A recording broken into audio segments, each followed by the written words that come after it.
Welcome to the 2021 Legislative Conversations virtual event. I'm Daxton Mays, Chairman of the Governmental Affairs Committee for the Hartselle Area Chamber of Commerce.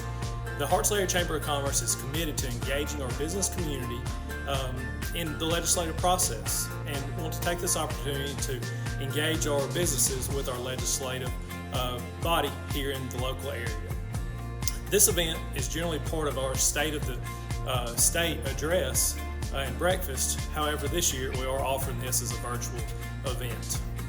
Some of the questions you'll hear during this event came from the polling of our membership and community members to get their feedback to what they want to hear about and what they want to hear from our legislators.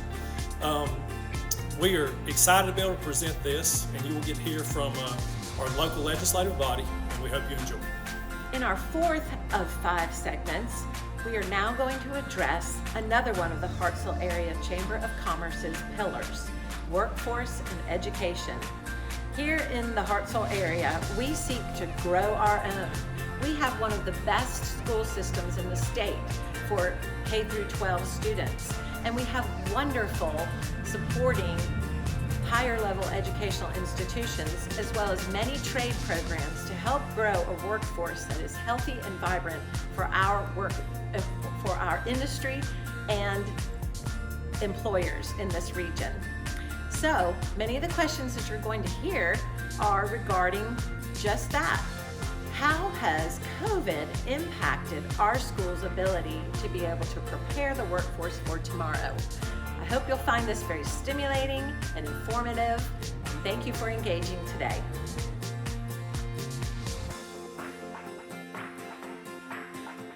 This one is for you, Scott. Under the current mandates of the Literacy Act, which was passed in 2019 by both the House and the Senate, third grade students who do not score proficiently on the state test in reading can be retained up to 2 times. In addition, it is mandated that students who are considered behind must attend 70 hours of summer school. Because it would take a legislative action to change this, what are your current plans to change the retention requirements since we are currently in a pandemic? What actions are taking place to fully fund the 70-hour summer school requirement with teacher salaries, transportation, and meals? Good question. And it's actually a really good question for what we're going through right now. I've had a lot of educators reach out to me, and they're upset, and they have every right to be. Not only are they just scared to go to their classroom and be in a classroom in that type of environment, but also they've got, and this bill doesn't take effect till 2022, but the problem is last year the kids got out early, and then this year they started late, and then not Hartselle, but most in the state. From there, when they started back, they were already 4 to 6 weeks behind. So those teachers this year are playing catch up when those kids get back. And I'm going to tell you, at the home stuff, I'm not a teacher, so I make sure my daughter does what she needs to do, but I'm not going to teach her at home just like that teacher would. And a lot of kids throughout the state, they're straight virtual. So there's so many different problems with this in this pandemic. Now the educators that I have talked to, they do not have a problem at all with them reading at 3rd grade level and being held accountable for that. The problem that is they were being piled on so much paperwork, and there's so much time that's taken away from them teaching to do paperwork for this bill. Now, I do know that the sponsor of the bill, Representative Collins, is going to look at fixing that as far as the paperwork side of it. I don't know about the accountability part of it. I know a lot of educators think we should be pushing this for a little bit, just a year or so, because they're behind. And these teachers, they need hazardous pay. And that's another thing I'd love to get into, because for them to have done what they've done for us in our communities, it's really special. I mean, I put them up there with the first responders in the job that they've done in the environment they've had to work in. But as far as the Literacy Act, I think it needs to be definitely looked at. I think all the paperwork needs to be fixed. And let's, possibly get the educators involved and see where they're at. When I ran for this, that was my number one objective, is to find out how I could be a voice for our constituents. And that's what I'm doing right now with this bill. Do you think there's any possibility that this could be put on hold? You know, the implementation of this Literacy Act could be put on hold due to the pandemic? Is there a hope that that could happen, the enforcement of it? Well, I'm not at the right to say, nor am I in the power to do so, but I can say that we will try. If the teachers are saying our students cannot catch up because of the pandemic, then that's when we will fight, or I will. I'm not going to speak for Parker, but that's when I will step up and be a voice for our educators. But it needs to be trimmed with all the extra paperwork for these teachers. We don't need to make their job harder. We can hold them accountable without making their job harder, and I think that's what this bill has done. That's good. Parker, anything you want to say about the Literacy Act? And I think Scott highlighted it a little while ago in one of our other questions about the mental health and the educators facing, some of this. They're burnt out, they're stressing, worrying needlessly about, all this that's coming down the pike due to the pandemic. And, I'm proud to say that under one of our mental health care packages, we have funded at least one mental health professional in every school district in the state now. And I think that is the first step in the right direction.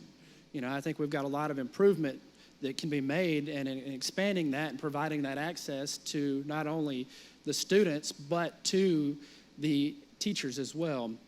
And we're seeing teacher shortages, we're seeing, administrative shortages, we're seeing bus driver shortages due to this pandemic, whether it be, people having to quarantine or people actually getting the virus and being out. And, I'm bringing a bill this session. It's one of the priority bills that will help alleviate some of that burden. Under my bill, it will take a retired teacher or an retired administrator, bus driver, cafeteria worker, counselor, anything that falls under that category, and allow them to return and teach for a 1 year under an emergency circumstance, and will allow them to retain their full salary from the year that they retired and still draw their retirement income for a 1 year emergency circumstance only. And I'm hoping that will help stem some of that burden, because a lot of these teachers are not only teaching in the classrooms during the day, they're having to do the virtual at night, playing catch up with some of these kids, and so they never get a break. And so, we're looking at other alternatives to try and help these educators. That's good. All right, I've got another hard one for you. This is actually from a principal here in the area. That's why these questions are so well worded. Under the Alabama Accountability Act, report cards are issued yearly for each school based on items such as test scores and student attendance. It would take legislative action to change this requirement. What actions are being done to change this, since we are currently in a pandemic and students have gaps due to the closure of schools in the spring and constant quarantine this fall? Do you believe those scores would fairly represent each school? So this is back to how this is going to impact each individual school. So Parker, do you want to comment on that? Sure. I think that's a very, very good question, and it's a point that definitely needs to be addressed, and that's something that we are looking to down in Montgomery right now, because we are in uncharted waters with this pandemic. So everything is on the table, and I appreciate whoever this was bringing that to our attention, and it's something that we need to look at addressing to work a solution to that problem. Have any comments about that? I do. And the Alabama Accountability Act. The Accountability Act, we have got different problems throughout the board when we go down there, and I think this is definitely one that needs to be addressed. Also with the Literacy Act, the job to stay at the same level as what you have been doing is it's impossible. And we have got to help these educators and administrators out. And I guarantee you that will be addressed down there for the educators' advantage and to make them feel better. I think they're going to realize, hopefully when we're done, if we can actually have a good session, they're going to realize that we are there for them, and we're going to do stuff that makes them feel better at their job. I do want to touch on the challenges with the virtual schooling. Parker talked about being at home with the internet and broadband, how important it was. I think that's when we realized. Representative Randall Shedd passed a huge bill for the state of Alabama and rural part of Alabama for broadband, rural broadband, and that's what opened the door for Joe Wheeler and all of these co-ops and electrical companies to be able to do the high-speed internet. So not only are the kids at home, mom and dad are at home because they can't go to work because of COVID. Guess what they need? They need internet to be able to function and do their job. Had a lady last week talk to me and said that she literally has to take her kid to a parking lot at a store to get Wi-Fi to do their homework because she cannot have, even if she wanted it, she couldn't get it. And I told her, I said, you need to call Representative Shedd, number one, and have him express to you, because this is a golden moment for him, appreciation. And not only that, it's coming your way. Yeah. So that's a good thing, because not many times we can say, hey, it's in the works, it's coming your way. Unfortunately, where she lives, it's going to be about another year or so, but it is coming. So I think it's opened our eyes to a lot of problems. We just weren't prepared, and who was? Yeah. But I will say the state of Alabama has handled this pandemic one of the best ways we possibly could have versus other states. We've done a phenomenal job. And I think we've got legislation to prepare us for it next time. And I think that's going to be a package deal with educators. If something happens, it'll be, where they can feel comfortable. Hazardous pay, more flexibility, a little bit flexibility on accountability, and also the Literacy Act. I think we just have our work cut out for us, and hopefully we can actually work. That's good. That's good. I think that's one of the blessings about this pandemic is that it has shown weaknesses, and that we've been able to now say, hey, this is where we really need to focus our energies and be prepared. So that's, I think, one positive way to look at it.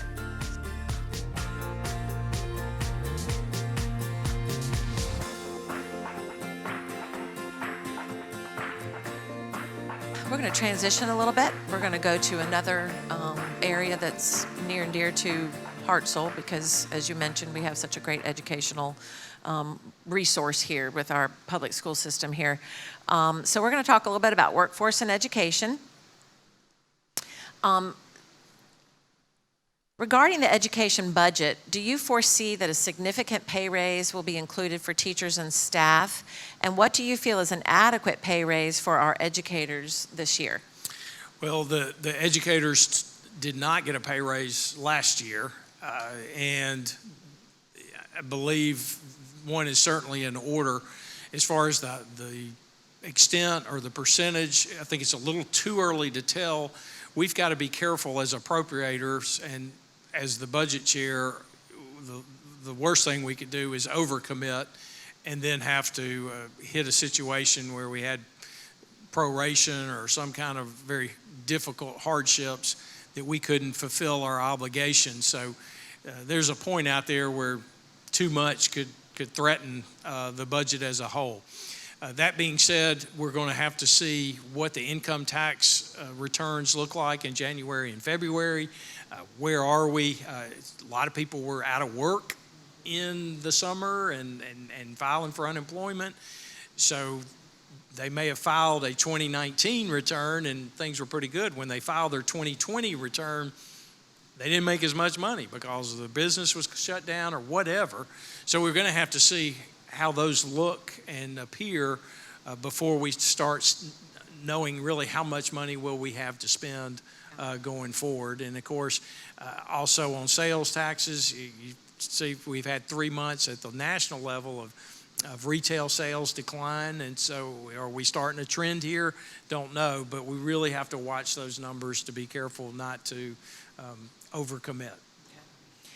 Yesterday, some conversation came up about awarding teachers hazardous pay for some of the things that they have had to deal with this year in the COVID environment. So what's your opinion about that? Again, it would depend on the money. I'd rather just give them money, just give them a pay raise. Mm-hmm. I mean, we need to pay our educators all that we can afford to pay them, and give them the resources so they can provide for their families. It's that important. And I'm a big advocate of moving them along in the pay arena, because we've got to attract quality candidates. And we are, very fortunate here in Hartselle, but in other areas of the state, there may be 1 or 2 or 3 math and science accredited with degrees, math and science teachers in a whole county system, and that's it. So that's not treating our children right, getting the properly educated educators in the classroom.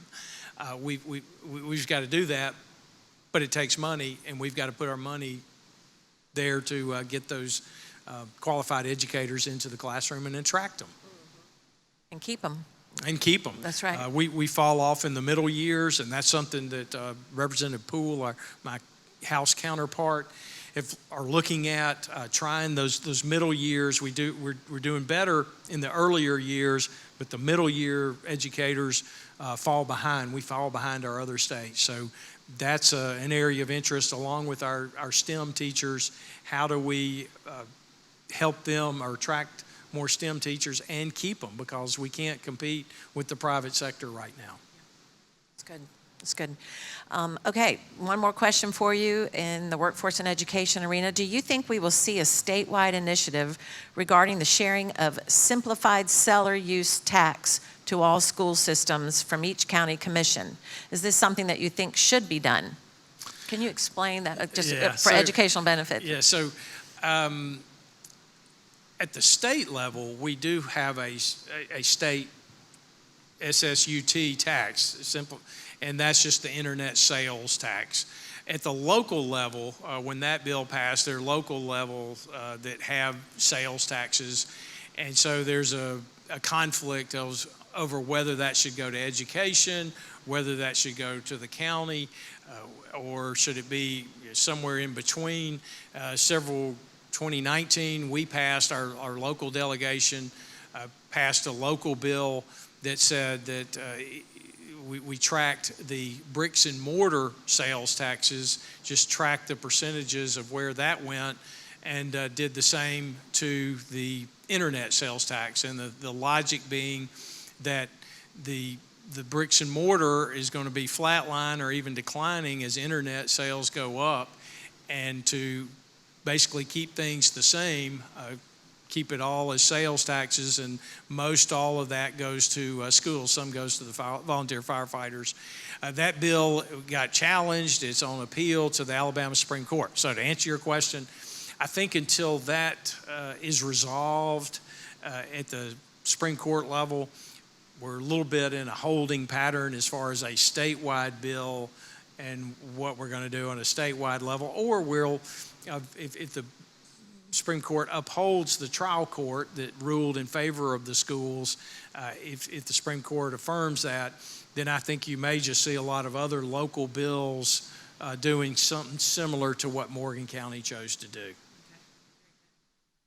Okay, I think we're about finished here. I did have a couple of questions that we talked about a little kind of off camera, but one is the Literacy Act, and just would love to hear you speak to that and how is the enforcement of the Literacy Act going to be impacted due to COVID, and how do you see the state legislature getting involved, both in the Literacy Act and in the Alabama Accountability Act? Okay, in order, the Literacy Act, for your viewers that may not know, is something that passed in 2019, before COVID, before we knew all the obstacles that educators and everyone else were going to face in the 2020 year. The Literacy Act is one that's dedicated to trying to ramp up literacy in the early grades, and more specifically grades 1, 2, and 3. And the reason for that was to improve reading scores or reading outputs from our early grades, because the science or the studies are clear that if a child cannot read adequately by the 3rd grade, odds are they will never learn to read adequately, so they'll just limp through school and become functionally illiterate as an adult, and that's just something that we cannot afford to happen for these children. So the modeling after several states, Mississippi, South Carolina, I go on, all have passed in recent years legislation that said if the child cannot adequately read by the end of the third grade, then they are in jeopardy of being held back a year. They can't advance to the fourth grade, but there are a lot of off-ramps, summer school, pull-out sessions during the second and third grade, et cetera. So the legislature has given tens and tens of millions of dollars for the training of teachers to help support them with reading coaches and training the classroom teachers to help them do what we need to do to help early grade reading. And it's something that, quite frankly, despite all the obstacles, we've got to continue to keep our eye on the ball. Now, COVID was an unforeseen problem and predicament, but again, with the interventions that are available under the bill and locally, it's something that we need to pull out all the stops so we don't promote children that can't read, because again, I think the science or the studies are indisputable about what happens to that child and what their chances for success in life are if they are functionally illiterate. The accountability bill, I'm not sure about the question there, but unless there's a statutory, that was to target lower performing schools that had a lot of high dropout rate and other issues, and they met a low score, as they were graded, to put certain interventions and allow those students to go transfer to other public schools or or possibly private schools within certain situations. So we don't have any like that I know of, schools that are underperforming in Morgan County. I know they're not in Hartselle, to my knowledge, today. Now, we did several years ago, but again, it was a chance, give these kids a chance that are in these lower performing schools to get out of that scenario and challenge the lower performing schools to up their game and try to help them and with a lot of resources.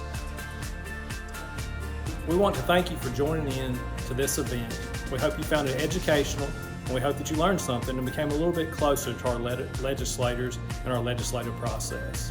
The Governmental Affairs Committee is going to offer several other opportunities throughout the year, one being a trip to Montgomery to meet with our legislators. We're also going to be having a State of the City address, a State of the Schools address, a State of Healthcare address, and we're also going to be reaching into the local communities to hear about what's going on with some of our surrounding areas.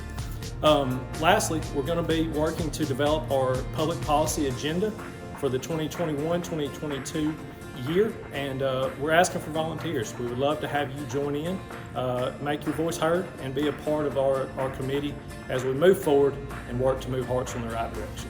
If these sessions have been helpful to you, please take a moment and reach out to your state legislator or senator and let him know how much. You can find a way to contact them at our website at www.hartsellechamber.com and go to our legislative resources page. We hope you understand that the Hartselle Area Chamber of Commerce exists to serve you.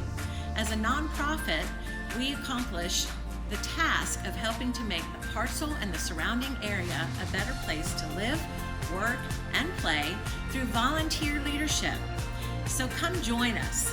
Find a way to plug in and to get involved and work together to help make this the best place to live, to work, and to play.